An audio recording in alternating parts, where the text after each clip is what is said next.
Ce samedi 1er avril 2023 sur TF1, Méa a impressionné les coachs lors de son audition à l'aveugle. La jeune femme de 24 ans a proposé une prestation inédite, mêlant chant et danse, sur le plateau de The Voice 2023. Si est-il l'avant-dernière salve d'audition à l'aveugle dans The Voice 2023. Ce samedi 1er avril, TF1 a diffusé un épisode inédit de la saison 12 du télécrochet, toujours présenté par Nikos Aliagas. Pendant la soirée, 12 nouveaux talents ont tenté leur chance face à Zazie, Amel Bent, Vianney ainsi que Big Flo et Oli. Pendant la soirée, quelques candidats ont réussi à tirer leur épingle du jeu. Si est notamment le cas de Méa.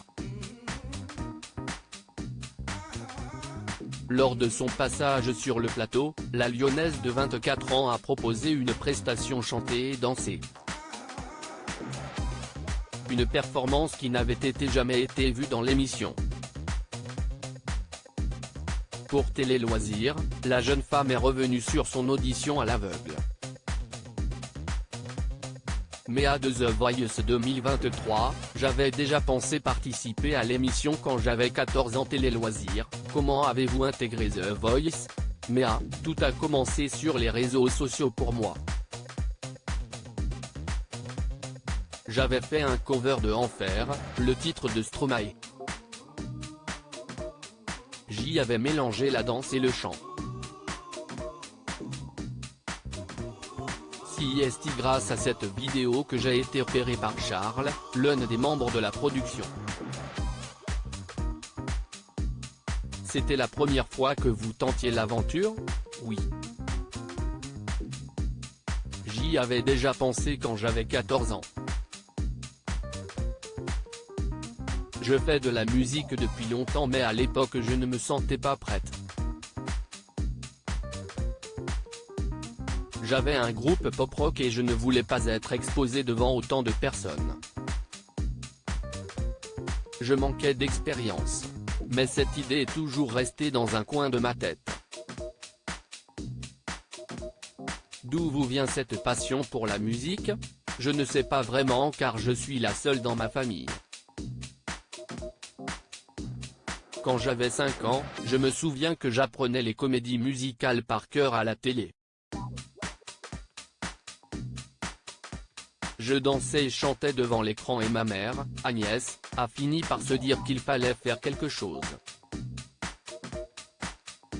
Elle m'a inscrite dans une chorale et un cours de danse en même temps. Lorsqu'elle a eu 50 ans, elle s'est mise au piano et au chant car elle voulait partager cette activité avec moi. Méa, The Voice 2023, j'avais eu quelques retours négatifs d'artistes qui me mettaient en garde contre l'univers de la télé. Vivez-vous de votre art aujourd'hui? Oui, je suis danseuse professionnelle depuis 3 ans. Je suis dans 4 compagnies dont Diptyque, basée sur Saint-Étienne. Nous tournons en France et à l'étranger. Nous sommes allés en Roumanie, en Lituanie, en Estonie, en Allemagne ou encore en Espagne. C'est un métier passionnant mais qui demande beaucoup de sacrifices. Que représente The Voice pour vous? C'est un rêve de petite fille qui se réalise. C'est quand même le plus gros concours de chant en France donc ce n'est pas rien. Je regardais souvent cette émission avec mes parents quand j'étais plus jeune et je me disais que j'y participerais peut-être un jour. C'est une émission bienveillante. Auparavant, j'avais eu quelques retours négatifs d'artistes qui me mettaient en garde contre l'univers de la télé. J'avais un a priori mais nous avons été tellement bien pris en charge et soutenus par l'équipe que mes peurs se sont envolées. Méa à propos de Zazie, Ma prestation lui était entièrement destinée car je rêvais d'être dans son équipe. Que pensent vos parents de votre participation? Ils sont tellement heureux. Ma maman est fan de The Voice. Elle est elle-même jurée dans des concours de chant et ça faisait plusieurs années qu'elle me répétait de faire l'émission. Elle rit. Mon père, Eric, est adjoint au procureur de Marseille. Il est très terre à terre et n'est pas toujours très sensible à l'art, mais là il était extrêmement fier de moi. Mes parents me soutiennent vraiment, c'est important pour moi. Lors de votre prestation, vous avez chanté et dansé. Un choix étonnant, voire risqué pour les auditions à l'aveugle. Je ne savais pas si ça allait passer pas. Interpréter Je suis un homme devant Zazie était vraiment stressant. Ma prestation lui était entièrement destinée car je rêvais d'être dans son équipe. Ensuite, je trouvais l'idée de danser intéressante. C'était effectivement risqué car ça m'a fait perdre 30 secondes sur une prestation de 2 minutes. J'ai toujours voulu être une artiste complète et lier la danse et la musique dans tous mes projets. Il fallait que je le fasse sur le plateau de The Voice. Mais j'ai eu plus peur de chanter un titre de Zazie que de danser. Que vous êtes-vous dit en voyant que les fauteuils tardaient à se retourner? J'étais très stressé mais je ne me suis pas démonté. Je suis resté concentré pour aller au bout de ma prestation. Finalement, Zazie a buzzé sur la dernière note. Ça a été un vrai choc. Lors du débrief, les coachs ont surtout été étonnés par ma danse et je n'ai pas eu beaucoup de retours sur ma prestation vocale. Sauf Zazie. Elle a aimé ma voix et ça m'a fait plaisir qu'elle veuille travailler avec moi.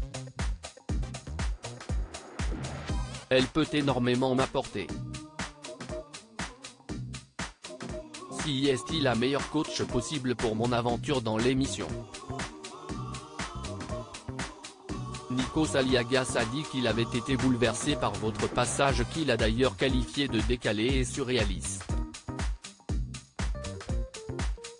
Vous vous attendiez à cette réaction? Non, ça m'a énormément touché. Quand je suis arrivé dans la Family Room, j'ai d'abord sauté dans les bras de ma famille. Comme nous étions tous émus, je n'ai remarqué Nikos qu'après. Elle rit, il m'a serré la main et son discours a été très profond. Il m'a expliqué que c'était une première dans The Voice. Sur le coup, je ne réalisais pas trop ce qu'il se passait mais ces mots ont fait écho en moi. Je suis contente que mon passage n'ait pas été ordinaire. Qu'allez-vous proposer pour les battles? Ce que je peux vous dire si est qu'il y aura de nouveau de la danse. En revanche, je serai plus focalisé sur le chant cette fois-ci. On est tout de même dans The Voice. Elle rit, à lire aussi je croyais que c'était une blague, une candidate de The Voice 2023 invitée à chanter au concert d'une star de la chanson.